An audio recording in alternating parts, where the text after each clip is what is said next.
welcome to Cross-Border Conversations, a STIR original video series that features talks between thought leaders from across countries and creative disciplines. It is documented in a very simple format as an easy-flowing chat between two people who share moments of revelation and stories of each other's life's journeys, with anecdotes, with experiences, inspirations, and insights. They may as well have been sitting in their living room or studio, chatting away over a single malt or coffee, only that this chat today is a virtual one. In the series today, I'm joined by two creative stalwarts, both sharing a passion for education. French architect, urban planner, and academic, Odile Decq is the founder of the Paris firm Studio Odile Decq and the architecture school Confluence Institute. Her architectural journey began when she announced to her parents that she had cleared the exam for joining architecture school, with her father's immediate reaction being that she would be better off in interior design or a more feminine profession.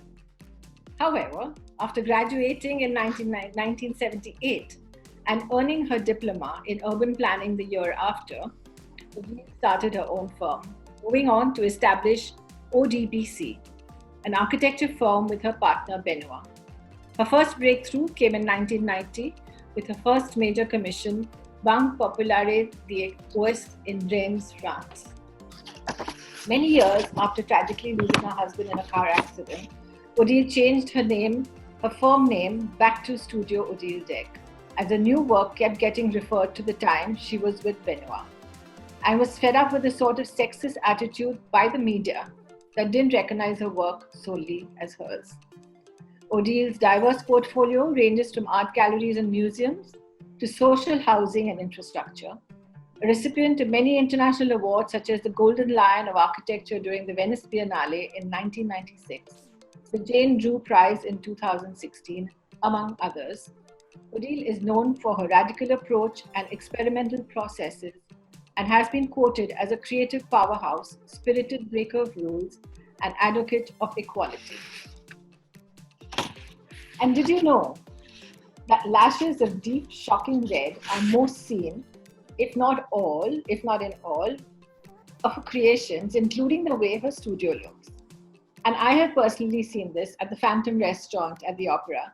I have lovely memories of that, where I visited for a dinner many years ago. The products she designs are either black or white, and she is known for her unique self-described goth appearance and style, where in her early days, she enjoyed the music of the group Sisters of Mercy.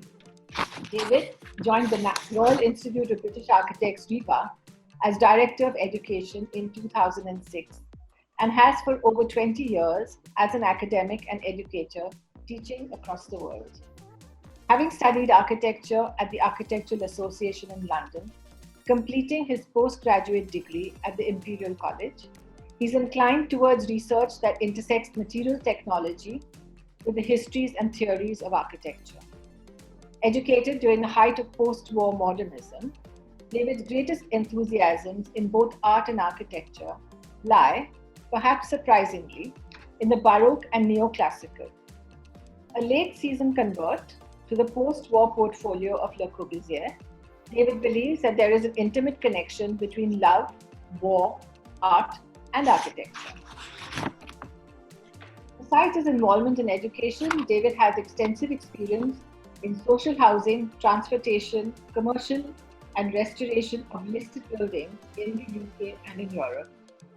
An instrumental figure in both defining and refining architectural education, at RIBA, he manages a variety of programs that support architectural schools, students, and academics, and is also responsible for overseeing the RIBA program of validation. So with RIBA's support to Odile's Confluence Institute, with Odile's teaching span of over 25 years and David's over 20, let me hand over the stage to David Gloster and Odile Decq. Perhaps we can start the conversation about how we got to be where we are now and what we maybe describe ourselves as being. I'm not sure after 50 years in architecture that I'm ever clear who and what I am, and I sometimes wonder whether Odile shares that view. So I guess our first theme might be who and what we are. What do you think about that idea? How would you define yourself nowadays? The audience is for you. You start. The podium is for you. Not to say who you are. And because I knew you, I know you through the RIBA, but I don't know you before. So maybe you explain to me. Yes, of course. Well, I had a father who was an ophthalmologist, but I think he was actually very interested in history. So my brother and I were always loaded into the back of the family car and taken to prehistoric sites. Oh. And so I remember going to the Avebury Stone Circle. Then I think many years later, probably when I was 14 or something, visiting the standing stones in Karnak. And this idea of megaliths in a landscape was extremely interesting to me. And I think this idea of a kind of visceral, sort of almost not primitive, actually very sophisticated, but a very, very direct material architecture in a landscape has always been an influence on me. And that then spilled into enthusiasms for castles and a lifelong obsession with history and a lot of other signposts along the way. But I think probably between 0 years and 15, it was the experience of the Neolithic. Oh, it's interesting because, you know, I'm from Brittany. And I know. You notice Karnak, and we have a lot of these stones. And I've been fascinated when I was a kid, when I was a teenager, and even now, by these stones that we have in Brittany. And I always relate that to something in my own part of myself, because I always feel that it's really something which is enveloping me and bringing me to something else, to somewhere else. Because when you're in or under or at the beside, it's really like there's something which is bigger than you, but at the same time is part of you. And this is absolutely amazing. And when I was a kid, I was playing with Karnak stones, and they were everywhere, and it was possible to go there. Now it's absolutely not possible anymore. You have just to look at them from far away. But being there, jumping on it and jumping from there, it was fantastic. Yeah. So and there's we have a connection, you know. And we find, well, I thought about it, and then I remembered Karnak, and I remembered that you were Breton, and that was just an interesting connection because you know, the English naturally do things in quite modest ways, but I was impressed by the spectacle of Karnak and how enormous it was. Yeah. And then I think this idea of how a building can exist in an organic relationship with a landscape, you know, became very important to me. And certainly when I've taught, I've always talked to students about the building and a reciprocating landscape, that the landscape has a role to play in informing the building itself, and they need to be in dialogue with each other. This isn't necessarily a green argument, it's just it's a tectonic argument. Yes, and it's really true in Brittany particularly, because there are also some chapels which are quite inserted into the ground. And the land is going to the roof, and the roof is just at the other side. It's a facade, but it's really something which is really connected to the ground and to the earth. And it's much more than the landscape for me. It's really the earth.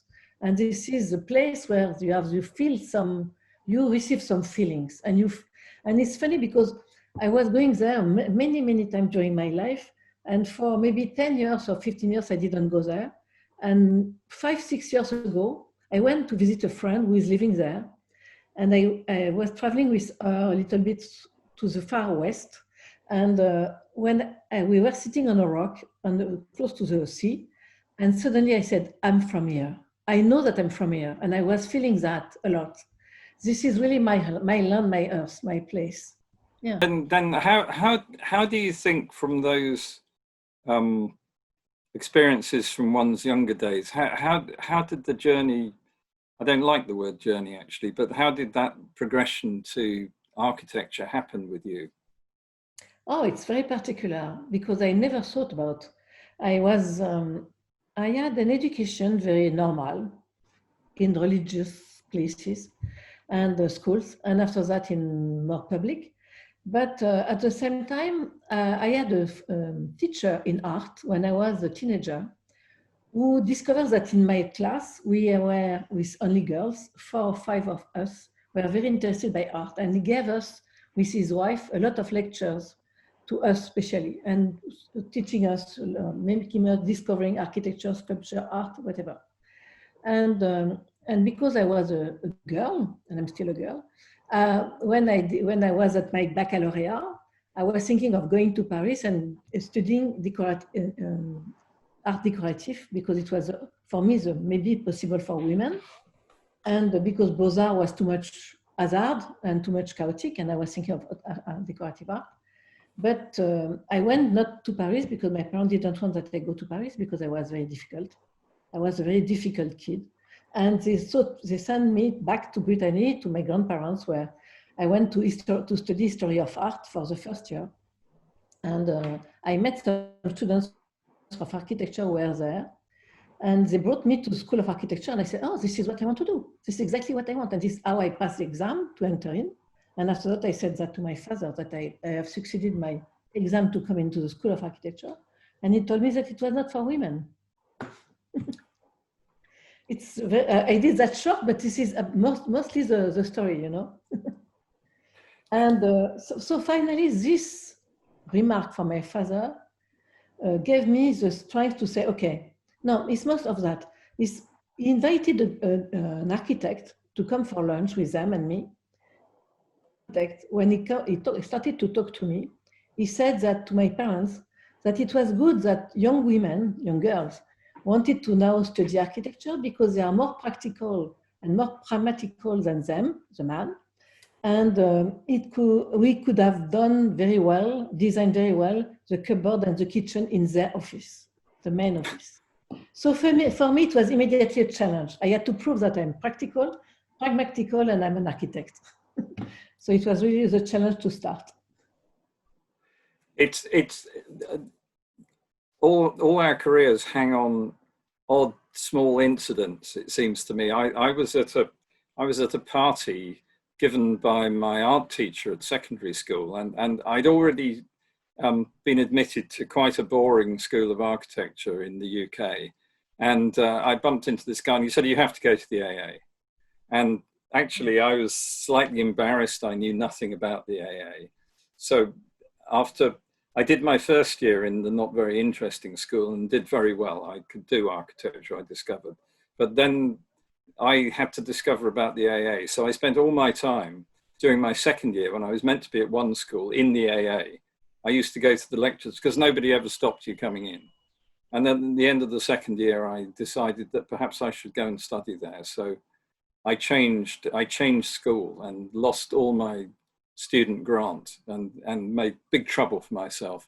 So I had to go and work for architects to pay my way through, but that's where I finished. And I think the culture of that school, all these years later, 45 plus years later, the culture of that school still is with me. And whenever I go past it, I still get this visceral feeling. My hair stands up a little on end. I know what it is to have your hair standing up. But also, sorry, it's a joke. And this is funny because when I was in that school in Rennes, in Brittany, it was after 68, it was in the 70s. Yes. And the main teacher in this school decided that for the young students, you don't have the right to go to discuss with the other one, the older one. You didn't have the right to go to the library. You didn't have the right to do something. And we were just doing video, photos, and exercise with our bodies, etc. And after that, after 2 years of that, I decided to go to Paris, and I went to Paris, and I chose the one with all the former students, teachers who were revolutionary in 68. So, and we were on strikes. So my studies were absolutely without knowing anything, without studying anything in architecture. So this is why I always say that I am a kind of autodidact. And I'm not, because I didn't study very well, nothing. And when I decided after that to open my office, because I couldn't think that I can work in an office, because all the offices at this time were just run by architects, men. And I decided, no, I will not go to work for a man. So I decided to open my office, and it took me 10 years to work hard to not eating anymore, anything, and to succeed to do something. So it was. Well, that's when I first heard about your work, and I started teaching, I think, when I was 29, and I was already interested in your work. Of course, it was harder to find out about interesting work in those days, in the analog days, but work was getting published, and I remember seeing the work that you were producing in practice, and actually trying to understand what you were saying through it, and I think translating it into lectures, where I probably had a very imperfect understanding of your ideas as a designer, but they intrigued me somehow. There was a lot of nice. Thank you. So actually, funnily enough, the connection's been there quite a long time, but before we actually met. Yes, but what is funny, because I never worked for an architect in an office for an architect. I did not know how they work, how is the practice, how it is, and I learned. I did that by myself without looking at what the others were doing, and it's really something which that I do intuitively in a way, and I continue to work like that because you said my ideas. I don't have ideas. I always say that I don't have ideas. I don't have preconceived ideas. I always try to do something going on the way to adventure, and that's it. So for me, architecture is adventure, most of that. Yeah. But that's a good place to start, and for the majority of architects to even say that is just, they would find it an outrageous thought, because they talk about logic, and they talk about client service, and they talk about cost management, and this idea that the architecture is there to invent, to create, and that it's an adventure is just off most people's radar. And we had another. I mean, I was thinking about what I first saw in your work, and it was actually the second theme that we discussed, art and technology. There was a very strong idea about using technology in an incredibly creative way that challenged ideas about space. And actually, I think generally people don't talk about art and technology in the same sentence, but when people say to me, well, David, what do you think architecture is? I say it's a constructed social art. Exactly. And that's about the best I've been able to do. It took me 50 years to come up with that, by the way, but better late than never. But you know that my fascination to technology came from your place, from London, because in the end of the 70s and beginning of the 90s and during all the 80s, I was coming to London many times, and sometimes every week, sometimes every 2 weeks. And I was looking at the Isle of Dogs under construction, all the buildings, visiting the building during the weekend, entering into the construction site, looking how it was built, and discovering the fact that you were building with steel structure and not with wall in concrete that we are doing in France. And for me, I remember coming into a meeting at it was not the RIBA, it was AG, an architectural review, when they were on the mall. Yes, you remember where it is. It's all funny houses, and explaining that what I like in your architecture, in your way of thinking, is that this is structural, and at the same time it has to be precise, because I love this precision of the steel structure. And in France, because we have building in concrete, this is just the solidity and the mass. And this is totally different architecture for me. And it was really a way of thinking differently. But I like when you say about art, because I was so fascinated by art from my childhood. And I was always, even in my family, nobody was looking at that. It was really something that I mixed without knowing that I mix art and technology, but at the same time, for me, this is that. And this question of technology coming from England and from London, it's so true that one of my first buildings, which was known, the Banque Populaire de l'Ouest, when it has been published, an architect from France, very influential, said, "Oh, this is too British." And I said, "No, it's not British. I'm not British. It's not like that." So it was always, we were always associated to the British and not to the French architect.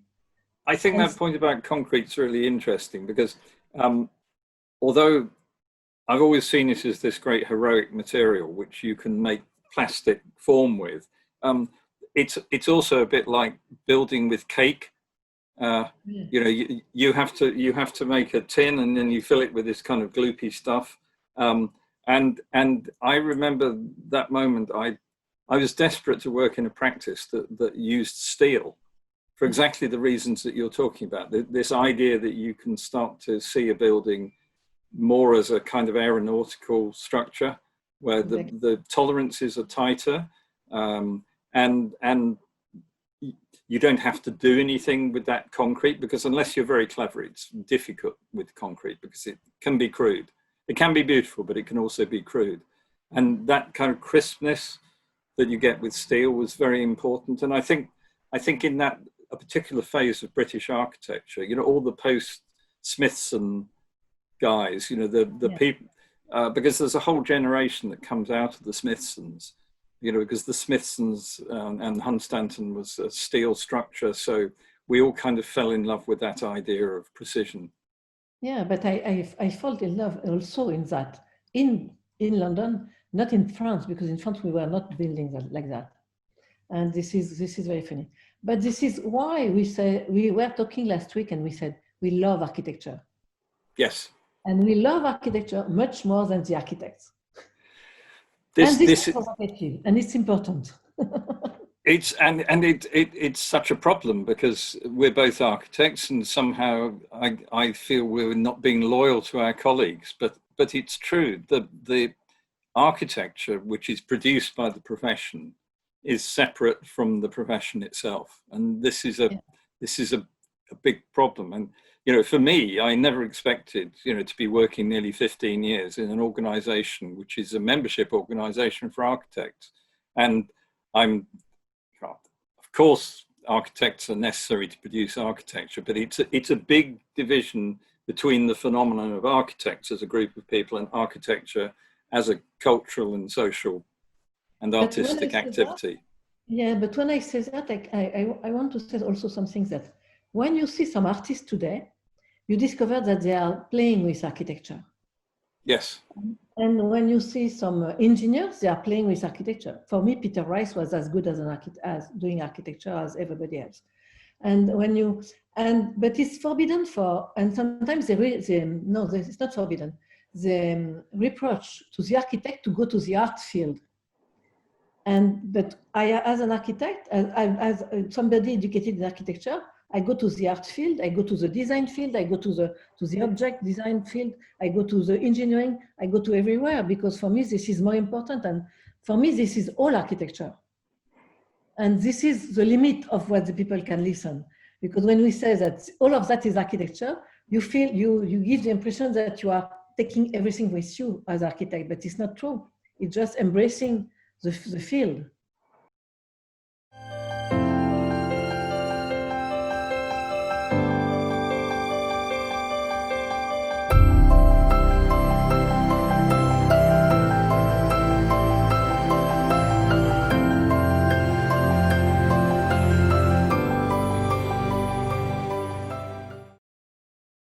One of my great Renaissance heroes was Brunelleschi, and yes.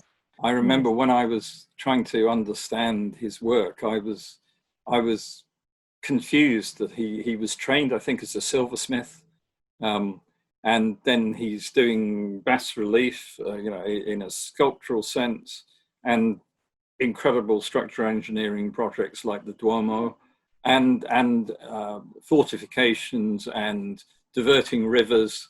And these extraordinary careers where there's no sense of a division between any artistic and creative activity. I admire these, but I wonder whether the connection between art and architecture got a bad reputation, perhaps in modernism. Maybe, yes. And but also there is also when, because you said social art technology, and I think in the social is important too. And for me, this is not a part of the architecture, because and at the same time, it's coming from my studies, because when I was studying, even if when I was at school, not studying, but when I was at school, the more important teachers at this time, after 60s or in the 70s, were the sociologists. And they were talking a lot about how to live, how to behave, what is a city, etc. And it was really urban planning and sociology. So I'm totally infiltrated by that. I have been educated by that. And for me, there is no meaning, no sense of architecture if it's not social, if whatever the social issue is and what you are talking about. And I feel too often that sometimes architects forget this question of social. And it's not because doing social housing, this is just a little thing, but it's just having a social concern to be involved, to bring something to people and to the city. Yes, it's our obligation. I mean, we are servants of society, actually many societies, because every client that we engage with, every user group is a different community, a different society.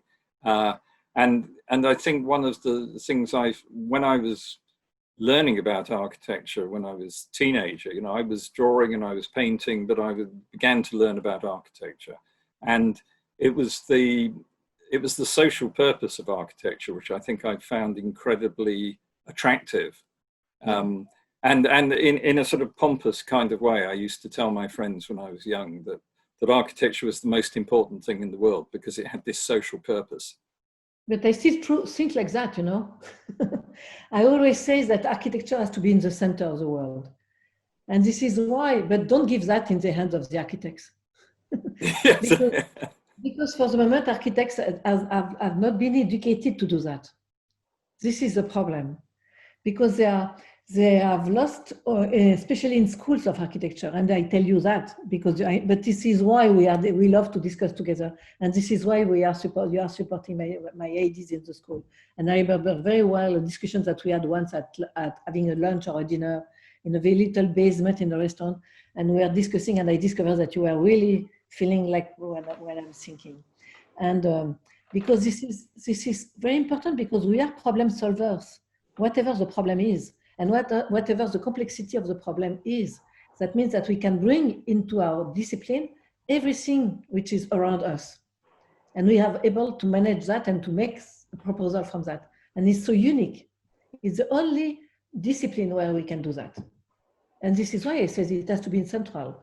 And if my students are never architects, I don't care. And I always tell them that. You are able to do whatever you want. You are offered to build yourself and to decide what to do with architecture. And you are not architect, I don't care. And you could be very happy of not being architect with architecture. I think that's very interesting. I mean, I came out of the AA, and there were people writing dissertations about John Coltrane. There were people who went off and became carpenters. There were people who went off and became professional athletes and playwrights. And I think then there was a kind of possibility for this. I think we've become much more traditional in our sense of what a program in architecture is now doing. It's become, in a way, it should become broader, and actually it's become narrow. I think we should come back to that issue.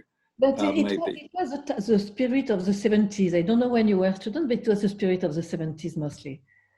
Well, I'm older than you, of course, Odile, but I registered as an architect in 1978. Okay, so this is similar. We're a similar trajectory, I think. Yes. So it was the same time, and it was a time where everything were opened, and now it has been restricted. And because now the School of Architecture are training people to go to work in offices. And yes. I don't like that, because this is becoming slaves in a way. Yes, but it's very complex, because they don't understand that they're being enslaved,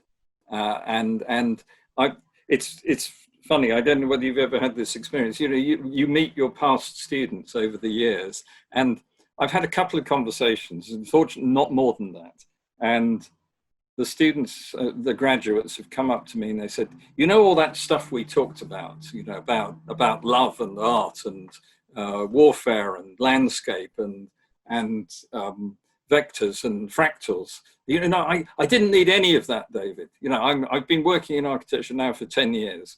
So I remember talking to this person. I said, so what does your practice do? Oh, we do supermarkets. and this fact was proudly presented. This person had been working on supermarkets for 5 or 6 years, was incredibly happy, because of course the thing is completely finite. You know, the wine goes here, the meat goes here, the cheese goes here, you know, the bakery goes there, etc. It's a kind of closed system, and of course you don't need to talk about reciprocating landscapes. Of course you don't need to talk about the visceral nature of architecture. Of course you don't need to talk about spatial experience. Of course you don't need to talk about sequence and narrative. Yes, but at the same time, it's easy. This is a too easy work to do like that. Yes. It's too easy. And this is the question that they don't understand, that architecture is not so easy.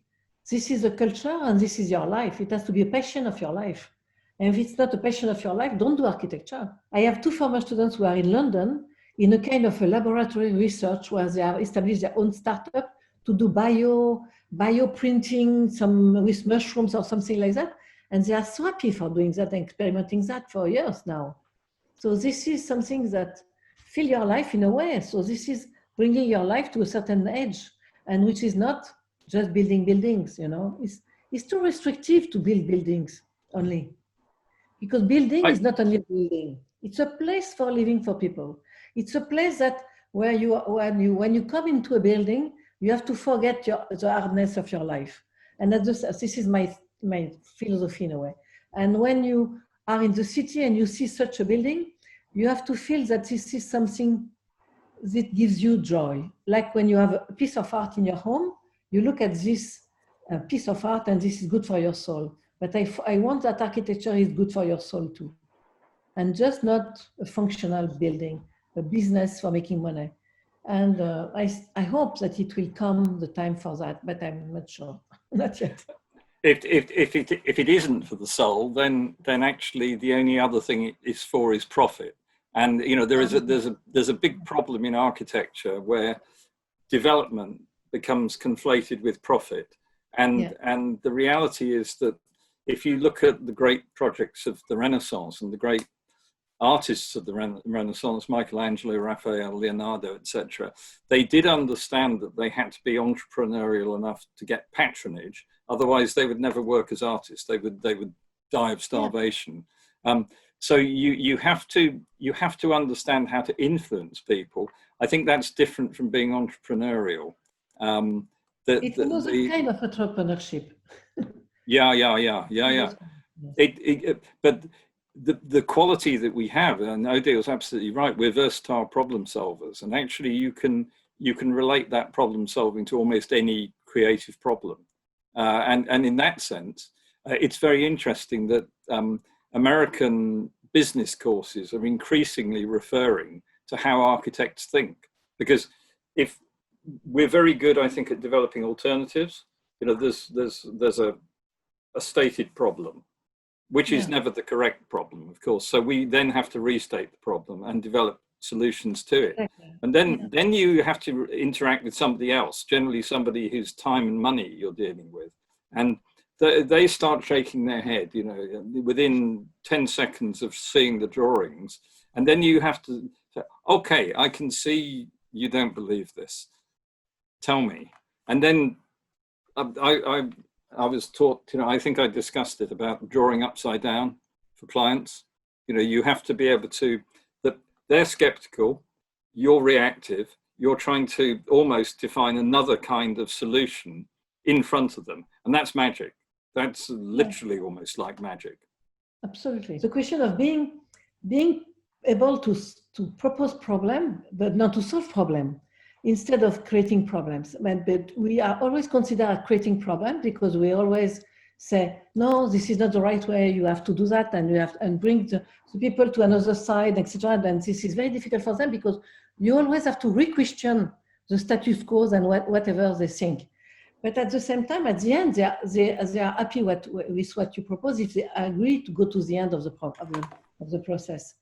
But also, I think that what is interesting is that because of that, we are impossible to live with somebody. This is very difficult. Because when you are so much passionate by architecture, that means that architecture is your life. And whatever the question, even at home, you re-question the problem, and you restart something else. And the other person with you, or the other family with you, say always, no, stop to do that. But you can't, because this is you. It's the famous Zaha aphorism. She said, "If architecture isn't killing you, you're not doing it right." Exactly. And in some ways, that's one of those terrible lessons for a student, but at the same time, it's a complete truth. Yes, and I bought a T-shirt by Eisenman in Vienna in the MAC once, and it's written on it, "I'm not difficult, architecture is." Yes, yeah. And it, when I was young, I couldn't understand Frank Lloyd Wright still working when he was 93. And of course, it was because he saw imperfection in what he did. And this is, by all accounts, quite a good architect, who still saw the imperfection in his work. Yes, because when you start a building, when you deliver the building at the end, you always see the imperfection in your buildings, and you want to correct, you want to do something else, and you want to start. This is why I always say the adventure is never finished. You go to the end, and the end is just in front of you, and you have to continue. I think that's a really interesting point about.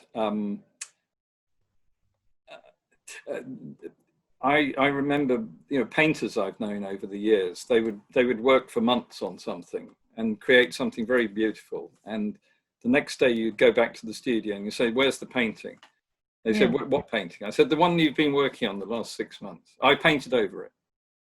And I always found this very shocking because, but in architecture you can't paint over.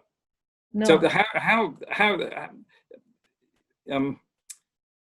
how do you deal with feeling dissatisfied with your own work? For the moment, I'm not so much dissatisfied. No. And I face a question now that some people want to destroy or transform my buildings. And at the beginning, I had a reaction, no, they can't do that. And I was starting to fight. And for one building, for example, the BPO, the Bank Populaire de l'Ouest, they wanted to destroy it. Yeah. And I did a big campaign for not destroying it. And now I know the project that they will renovate it. And I'm so disappointed that I said, maybe it has been better to have destroyed it. And now I think that they can destroy my buildings.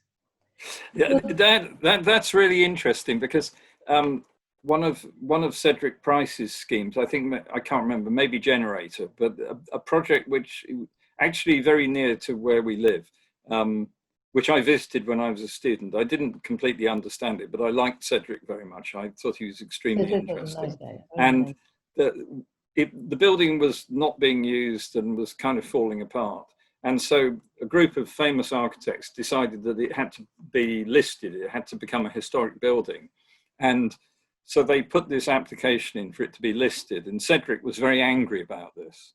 And he wrote to the historic buildings people and saying, "This building, my office did it. I think it should be destroyed." So they demolished it. He was delighted. I did not know that, because now I think that they can demolish my building because I still have the photos, I have the drawings, and it's enough. Very, very often, the set of drawings can be enough because that's the perfected state of the architecture. Exactly. Plus the photos, or you have the pictures, the photos, whatever. So sometimes video, so it's enough. Now you have to do something else. You go on, and you never stop. So we've both spent a lot of time as students or with students and in architectural education. And so what do you think the relationships are between students and their education and the profession? Today, my students, because this is mine, I don't listen to them a lot about their profession. They don't talk about that. And they are looking at me and saying, okay, Odile is doing that, so maybe we can do the same, but how to do that? How to come to that? And sometimes they say, no, I don't want to become an architect. So because I was always asking that to my students from the beginning of when I was educator, And only a few of them were saying that they wanted to become an architect. So I said, okay, so School of Architecture are not for training architects, professional architects. This is just for training in architecture. This is different. And but I love my students. First of all, I love them, and I love them because I tried always to bring them to something, to do something that they can't believe that they will do it. And finally, when they succeed to do that, and they are so happy that for me, this is my benefit, when they are happy. And I always tell them also that I don't teach them because I have nothing to learn them. I just have to find something in them to bring it to the top. And that's it. But they love that. And they love that. We have a very good relation between my students and in my school, because now this is so small that I know them very well. And thanks to the COVID system, we were very close through Zoom. 3 times a week, we were very close. And we were really discussing, progressing, etc. And they did a fantastic job during that time. Now, I've seen you work with your students, and I think it's very interesting, this idea that they already know everything they need to know, but you somehow have to provide a framework in which the confidence can come to put it all together.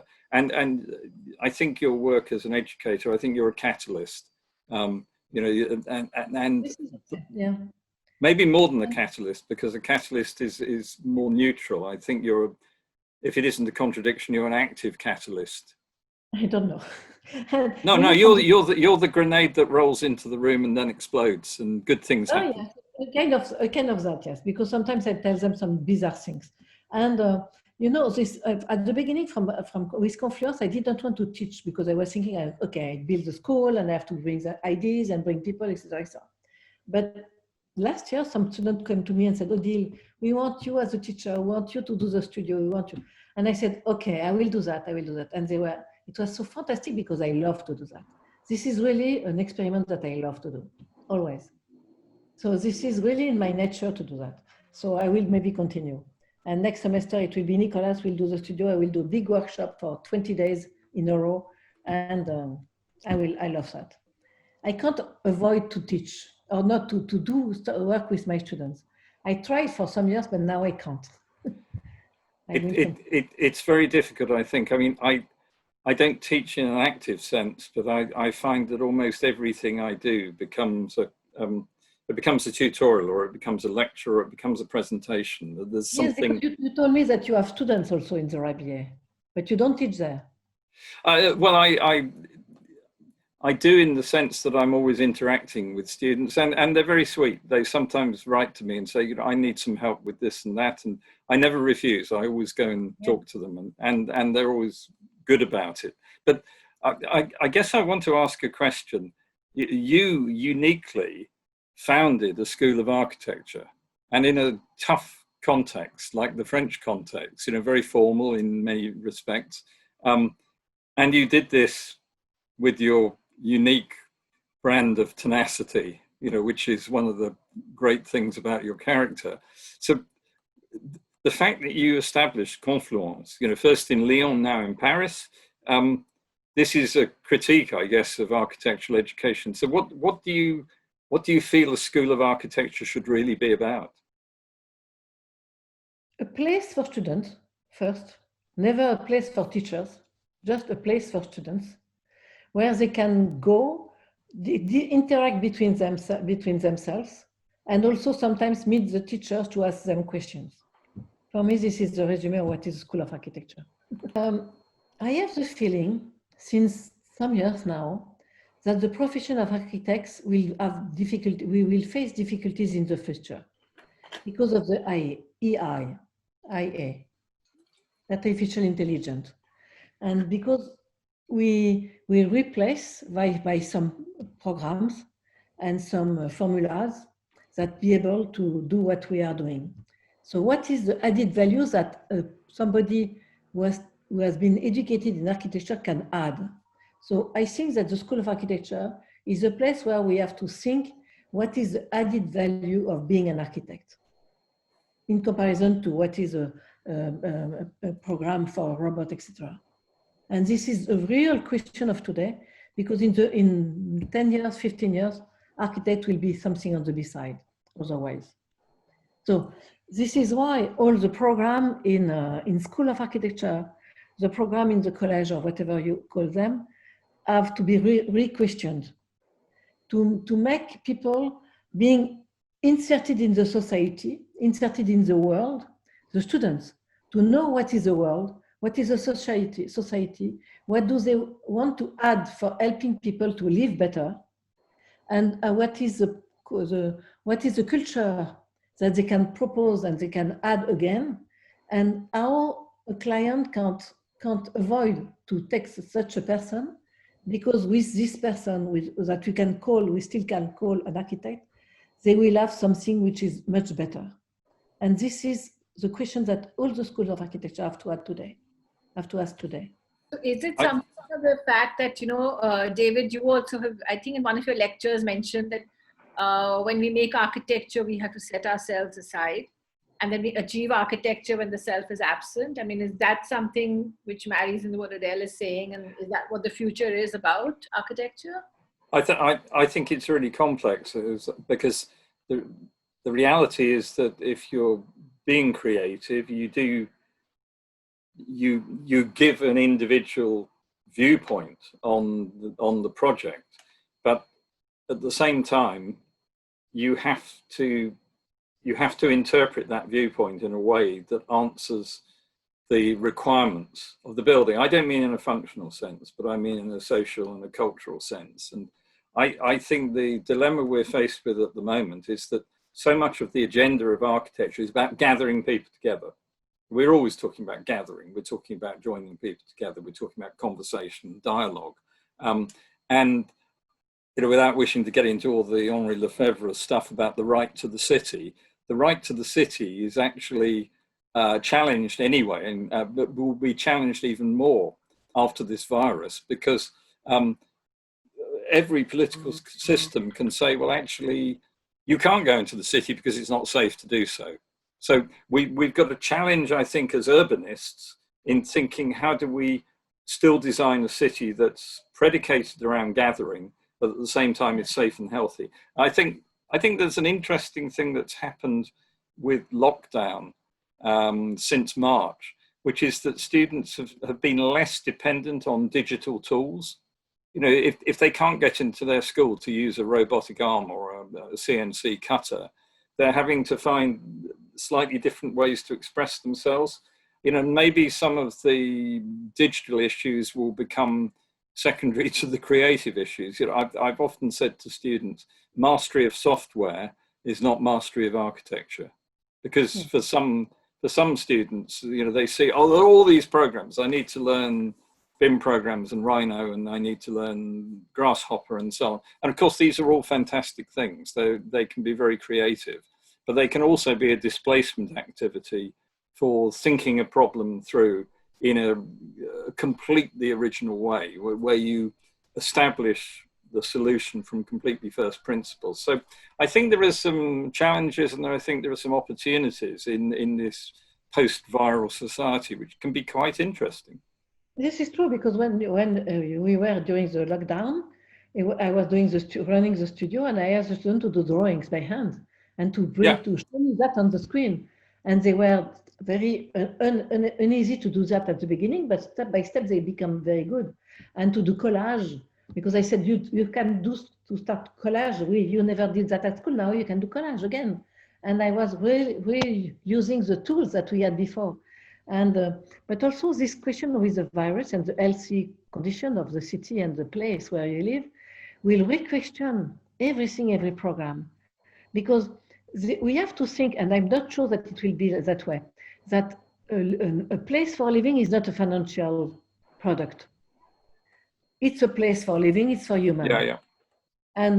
But this is too much now, and only a financial product.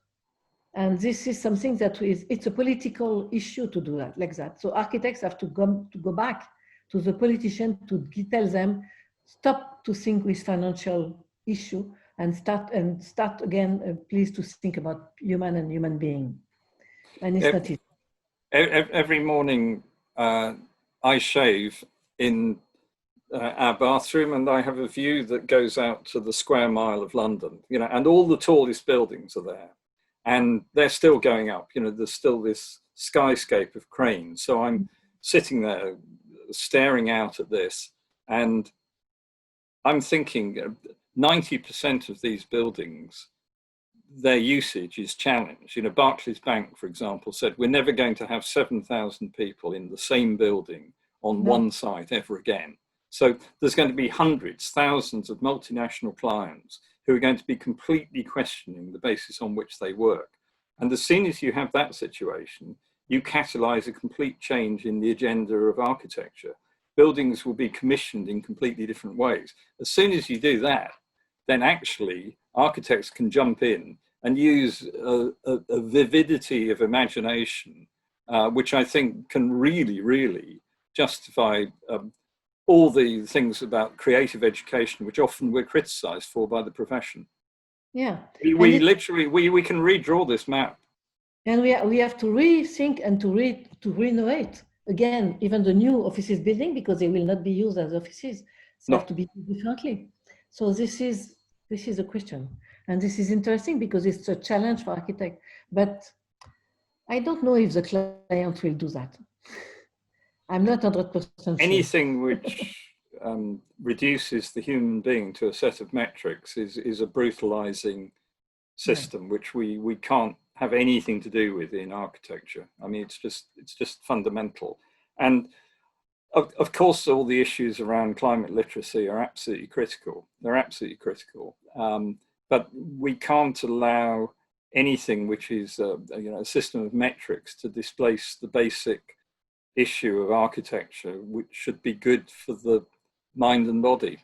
It's a soulful pursuit, and the profession sometimes feels nervous about describing it in those terms, but unless one does so, you lose the essence of what architecture can do. Yeah, architecture is human-centered, and the climate comes with the human. Of course. This is not the inverse.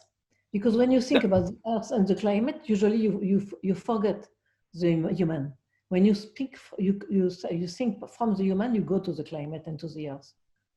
So, because a building that works in terms of resource efficiency and sustainability, we should be able to take these things for granted. We don't expect buildings to be structurally unstable. So neither should they be environmentally unstable. So the great thing will be when we don't have to discuss these things, because our buildings will be structurally and environmentally stable. And then we can concentrate on all the other things that we've been talking about. Exactly. I have Odile, just a couple of questions for you. I'm very curious to know, what is the story behind the splash of reds? Oh, no, the black is on me from years. Yeah. I'm always wear black since more than 30, maybe 40 years. And step by step, I discovered that in images, the red was very contrasted with the black. So I started to do that with the man who was doing my images for my project. And after that, it came naturally. And at the same time, this is the energy. The energy of the buildings usually is in a red object. But I don't, at the opposite that what you said to me yesterday, I don't use always black and always red. And I did houses with multicolorful, and I did something with other colors also. I like bright colors. I like when something is strong and not a bit fade, and something which is like that. And this is why black is strong, is easy to use when you want to have something strong. And you also do a lot of your work is based on a lot of fluidity, and you say that you want to make the user travel and keep moving within your spaces. So that is, in a way, also it resembles the basic principles of the Indian Vastu, which is to avoid any obstructions that are coming your way, And also when I went to the Phantom restaurant, I think it was so beautifully done. Luckily, I had a seat upstairs where, it's like on a curved and fluid form. And we were about 20 of us sitting out there. But it was so easy to have a conversation in that, even though we were spread apart, And that burst of red that came through. And I just wanted to understand, what is your theory behind, how would you like the person to move and travel within buildings? I don't have a theory, as I said before. I don't have any theory. I'm not a static person. I'm not a person who is contemplative or static. I'm somebody in movement all the time. I love to travel. I love to walk. I love to cross a space. I love to do that. So when I start to think about designing a building, most of the time, I explain to the people around me in my office, so we will do that, and I will do that. And I feel myself being inside that space. And this is why it's always traveling, most of the time. But at the same time, when you travel a space, you don't have the same feeling. You have to have something which is compressing, something deleted, something which is, so there are different experiments that you can have.